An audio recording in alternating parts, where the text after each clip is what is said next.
நண்பர் கேட்டார், ஒன்னும் அம்மா பணத்தை வைத்துக் கொண்டிருக்கேன் என்று கேட்டார்கள். ஜனநாயகம் இங்கே இருக்கிறது. யார் பணத்தை அங்கே உங்கள் பணத்தை வைத்தால் தான் சிரிப்பீர்கள்.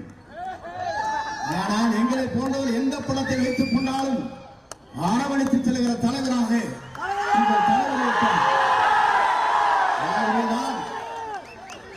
இந்த படத்தை பார்த்து பத்திரிகையாளர் கேட்கிற போது நான் சொன்னேன், 50 ஆண்டு காலம் புரட்சி தலைவர் அம்மாவுடைய படத்தை வைத்துக் கொண்டிருந்த நான் ஒரே நாள் இந்த படத்தை மாற்றி இருந்தால் நீங்கள் என்ன கேள்வி கேட்கப் போகிறீர்கள்? துரோகி என்று சொல்ல எழுதியிருப்பீர்கள்.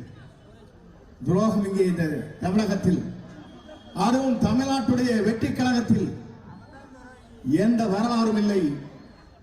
பணத்தை வைத்துக் கொள்ளலாம். எங்களை பொறுத்தவரையிலும் இங்கே எங்களிடத்தில் இருப்பது, எங்களிடத்திலே கொடுக்கப்பட வேண்டியது என்ன என்று சொன்னால், நாங்கள் இங்கே தர்மத்தை காக்கிறோம். தர்மத்தை மட்டுமல்ல, எல்லோரும் எல்லாம் பெற வேண்டும் என்ற நோக்கத்தோடு ஜாதி மத பேதமற்ற சமுதாயத்தை தமிழகத்தில் அழைப்பதற்கு,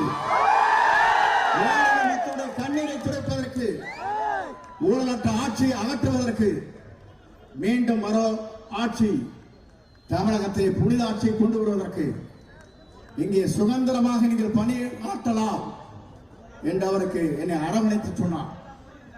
உங்களை போன்ற இளைஞர்களை பார்க்கின்ற போது உங்களோடு சேர்ந்து நானும் இந்த பணியை ஆற்றுகிற நல்ல வாய்ப்பு எனக்கு கிடைத்திருக்கிறது. நீங்கள் கவலைப்பட தேவையில்லை. நான் அவர் வருகிற போது வழிகாட்டியாக இருப்பேன்.